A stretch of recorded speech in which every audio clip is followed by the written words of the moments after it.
Hello, welcome to The Current, a video magazine show produced by the students of South Elgin Speaking Academy. I'm Maria Sakala. And I'm Natalie Rusiana.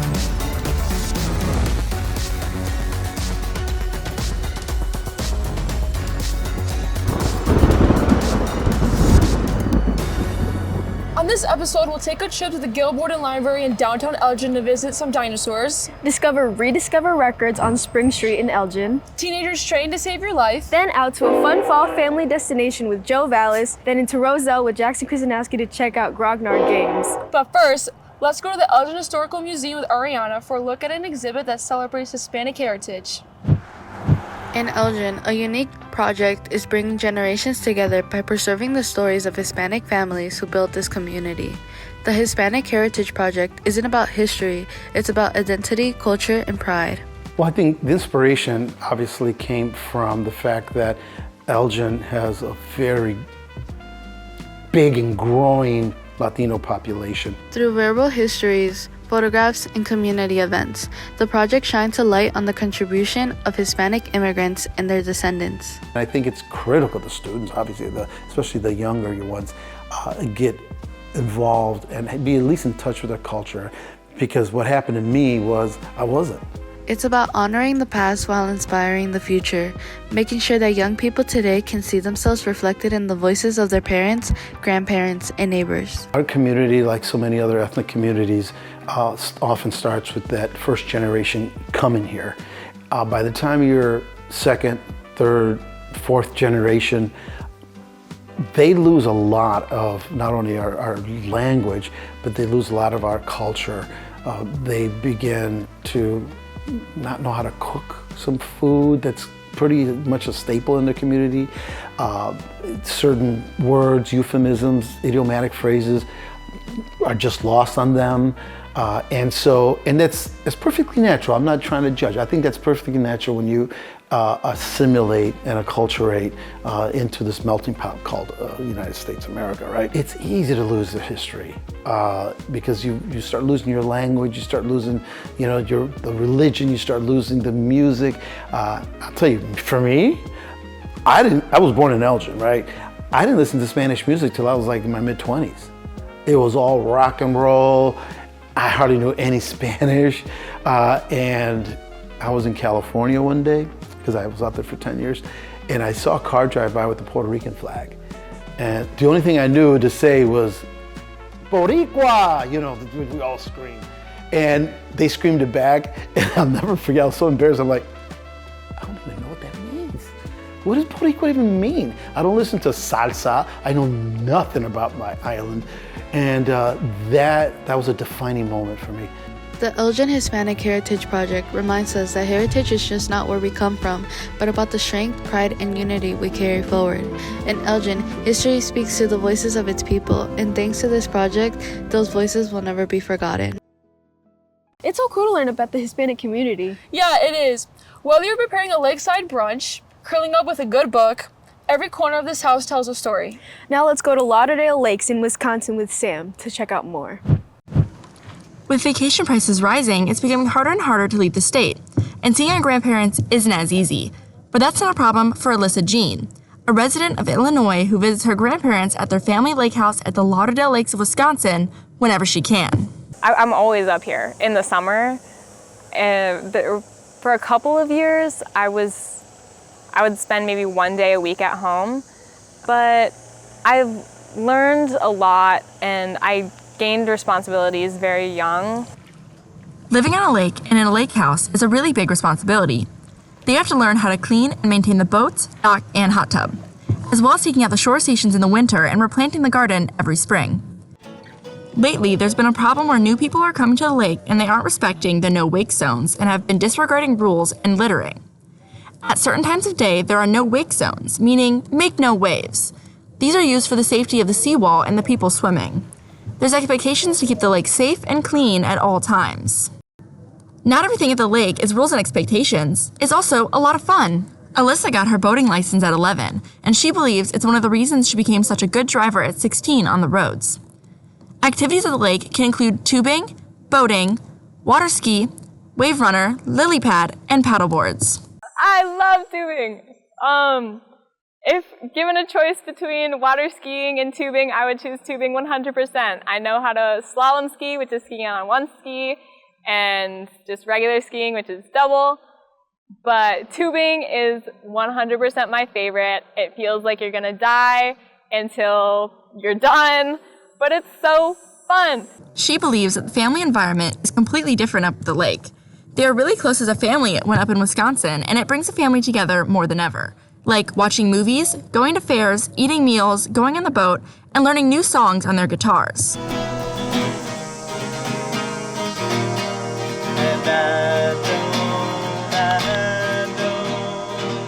One specific memory that I always hear about that really jumps out at me is with my grandpa. Apparently, I was crying pretty bad and nobody could get me to calm down. Not my mom, not my dad, not my grandma. He took me out on the paddle boat and we were just riding around. It was just him and I for a few hours and it got me to calm down pretty quick. So I'm pretty close with my grandpa. She only brings the people who she's closest with to come to Wisconsin. She takes people who are safe and responsible to meet her family and get to know the rules and expectations of the lake. She says it's a very fun and intimate experience. Her brother's girlfriend, Jess, sums it up best. It's so fun spending time here. It's like time melts away. And then I go home and I'm sad. That looks like so much fun. Yes, there's nothing like swimming in the lake. Yes, it's one of my favorite activities, but we have to make sure we're safe in the water. Fortunately, teens working in the center of Elgin as lifeguards have the knowledge and skill to do so. Here's Dom for more. Being a lifeguard as a teenager is not as easy as it seems. There's a lot of mental preparation, physical preparation, and tasks that you have to master before you can get the job. Here's the story from Danny Mercado. I'm a head guard with the city of Elgin at Adventure Island Aquatics. Attentiveness, attention, constant focus, and just being on it, being locked in, as they say. As Danny said, being focused, attentive, and always on it are the main cores of being a lifeguard. But what do they actually experience every day during training and real-life scenarios? What kind of stuff do they use? This is called a crash bag. This holds all of the life-saving necessities a guard would need. The first item is an AED, which electrifies the heart back to life. These are called BVMs, and they help pump air into the lungs when a person cannot breathe on their own. These are called a CLEZ, and they help provide breath without mouth-to-mouth. This is a face mask that provides oxygen if the person's blood oxygen is lower than a 94. The BVAC on the left helps to suck vomit out of the mouth, and the timer on the right is to control how long we've been doing CPR and rescue breathing for. And of course, fake dummies used every day to practice real scenarios so that a lifeguard is ready 24/7. One example of a situation that lifeguards go through every day with training is when they have to practice spinal saves. These spinal saves can be tricky, require lots of intense focus, and require lots of memorization as to not hurt the guest more. We have all different kinds of scenarios and procedures for anything that could come our way. Grab the guest and put them into what is called the spinal motion restriction position, SMR. We also call it vice grip. Basically, you hold their head with their arms, and then to keep it steady, you bring the guest up at a 45-degree angle. You'll flip them over. A secondary guard is also in the water to grab them and help them bring them to a backboard. We put them on the backboard, strap them up. Someone is outside of the water holding the backboard to bring the guest out. Knowing all of this, is it really worth it to be a lifeguard as a teenager? Absolutely. I think it is. It teaches you a lot about responsibility. It teaches you a lot about how to, be a dependable person. Because, not only the patrons rely on you to keep them safe, but your teammates, your coworkers, like being here every day, being, a good employee, working hard, like everyone sort of depends on you. Being a lifeguard as a teenager is definitely no easy task, but the outcome is most definitely rewarding. Wow, being a lifeguard looks like it's a lot of responsibility and focus. Something that helps me focus is music. Yes, me too. Let's go to Hunter to hear more about a record store right here in Elgin. That's a local band, by the way. Music has always been more than just sound. It's an experience. Today we see music everywhere. Just tap on your phone and there are millions of songs from you to choose from. Digital music is portable, instant, and customizable and has a positive impact on the music community as a whole. However, records and vinyls tell a different story. One so beautiful, only a true music lover can tell it all. Rich Wagner, owner of Rediscovery Records, tells us the feeling beautifully. a vinyl record is the purest form of what someone can listen to, and as the artist created it. They created a sequence of songs. They created the cover art or had someone create it. And this was their vision, to play it as a complete album. Even though Rich Wagner loves vinyls and records, he still has a Spotify account and skips and shuffles songs, because he understands that there are a million of records in the world and no one can truly own them all. So whether it's the click of a button or the spin of a record, music remains timeless, connecting us all in every form it takes. Funny enough, I'm wearing a shirt with Sunvolt Trace. It's probably one of my favorite records. It's kind of an Americana rootsy sound, but I like it. For the Current, Hunter Press. Natalie, do you listen to music while you drive? Yes, I do. Our next story is about people who really love cars. Based in Streamwood, Illinois, MXPI Tuning has been serving the automotive and aftermarket industry for almost 15 years. They mostly specialize in Japanese and some sport compact vehicles. Although most of their work is geared towards the aftermarket, they also offer standard services like engine diagnostics, brakes, suspension, and basic maintenance. But behind all that dirt and dust is, well, more dirt and dust, but from something much cooler than an oil change. MXPI's specialty stems from a deep root in racing and show cars. They've helped countless clients fulfill their vision and get them on the track or ready for an event. MXPI has participated in multiple time attack racing events and other local club features. They've also been part of various car shows in the Chicagoland area and have won awards for multiple vehicles that they've built. The shop's president, Sid Rusiana, is one of the reasons they've been standing strong for so long. His knowledge and passion for the hobby has brought them a long way. But it's a balancing act that most owners would need to learn how to play or juggle. Because the moment you know how to find that balance between not having enough cash flow, having the cash flow, and paying what you need to pay, once you find that medium, it would definitely add to the likelihood of not closing. With their certifications in automotive service excellence and the participation in multiple training seminars have given them the fuel they need to maintain their edge. With the addition of engine tuning, they've been able to open up a whole world of possibilities that not only help the shop, but their clients as well. Opening up a business from scratch and keeping it afloat is one of the hardest challenges an entrepreneur must face. MXPI has been open for 15 years this coming January, and there are many factors that went into that being possible. There will be good days, there will be bad days, but as long as you persevere, you can definitely succeed. It's so interesting to see the inner workings of cars. Yes, it really is. Building them is such a cool hobby to have. Speaking of hobbies, let's go to Jackson to see more about a hobby store. In Roselle, Illinois, there's a hobby shop. Grognard Games, a place where hobbyists come to hang out, learn, and express their joy for tabletop games. From miniature models to card games, Grognard has it all. But let's take a step back. Your dungeon master has placed you in a dreadfully precarious... Miniature modeling became popular back in 1983 when a role-playing fantasy tabletop game called Dungeons & Dragons created the miniature modeling hobby that people might recognize today.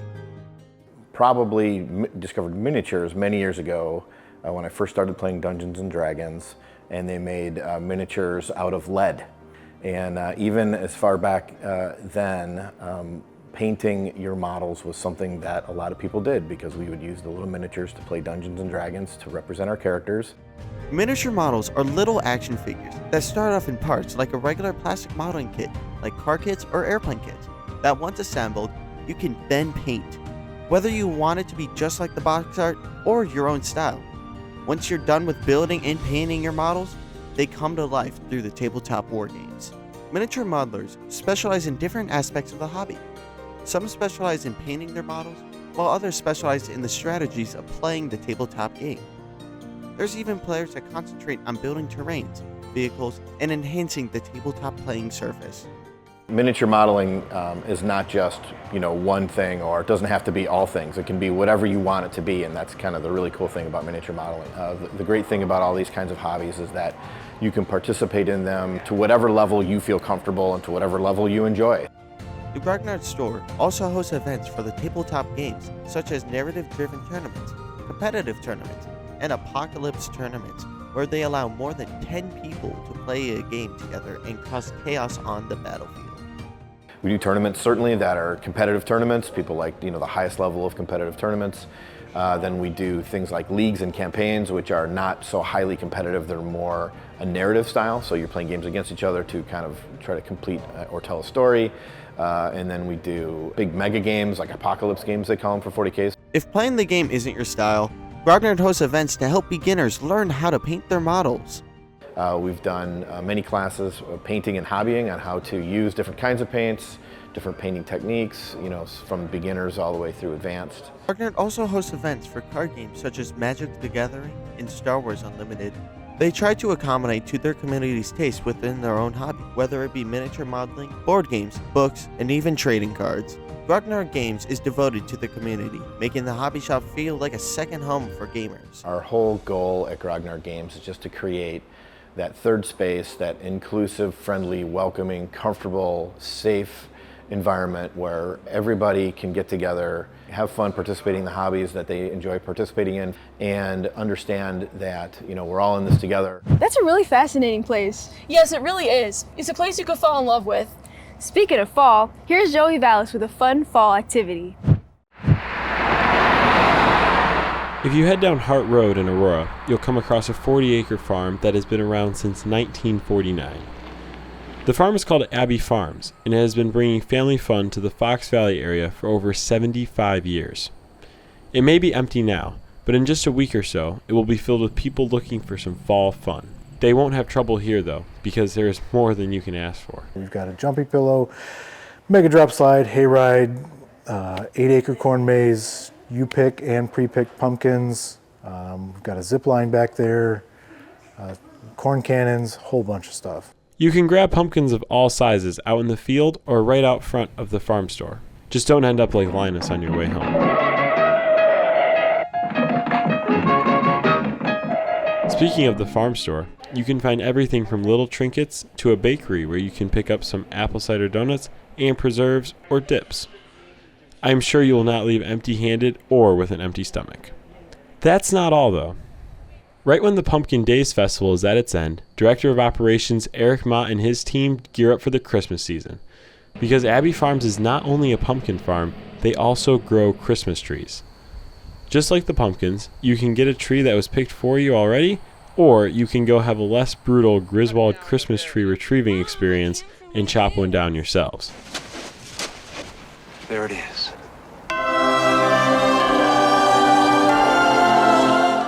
The monks of Marmion do own all the property and the farm itself and stuff like that. I just run it for them.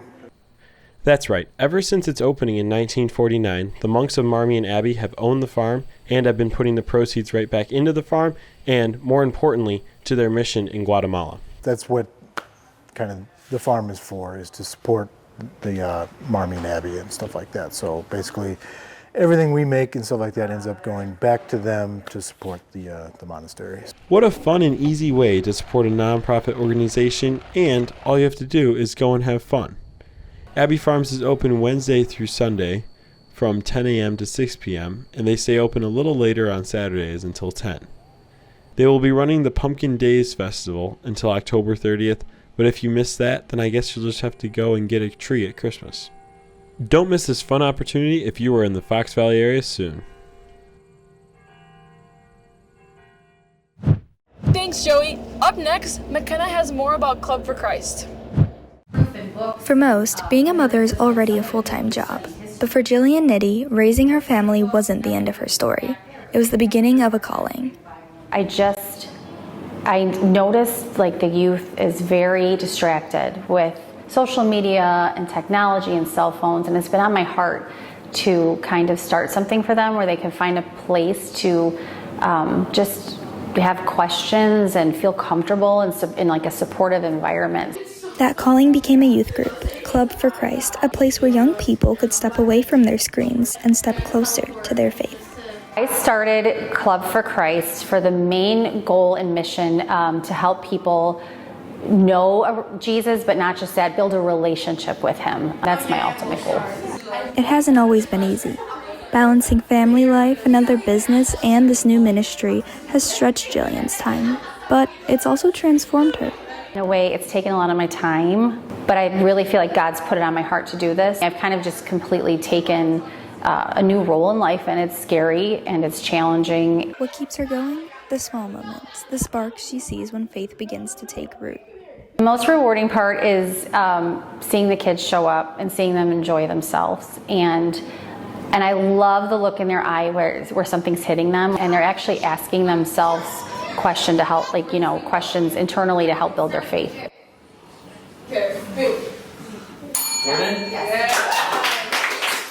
Her journey began with one unexpected moment, a trip to the grocery store where she felt God urging her to comfort a stranger.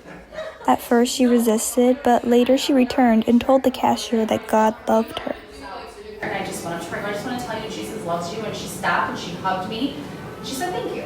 From a single encounter to a room full of kids, Jillian's mission is clear: to remind this generation they are never alone. The doors are open to everyone, so I would love to see everybody of all different backgrounds and levels of faith. What started as a mother's quiet calling has become a growing community, one spark of faith at a time. For The Current, I'm McKenna Hopkins. Thanks, McKenna. That's such a cool way for teens to connect. I heard our friend Steven met some prehistoric friends in the area. Take it away. With all of these impressive animatronic dinosaurs, you would think this would take place in a big science museum. Except this isn't in a museum, but really a public library in the city of Elgin. This season, Gail Borden Public Library and its team constructed a whole dinosaur exhibit called Dinosaur Explore, full of a variety of experiences where families can spend their time journeying through these dinosaurs and learning all about them.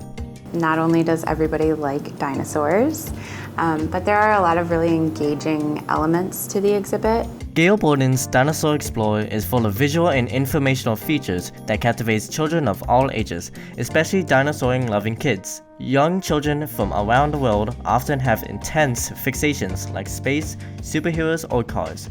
One of the most common childhood interests are dinosaurs. Their big and powerful characteristics appeals, and their instinct status fulfills kids' imagination and sense of wonder. This exhibit not only is free and easily accessible, but does a wonderful job safely subjecting these attractions to these young children while also helping them develop their cognitive skills through the use of hands-on activities, which we will most certainly get into later.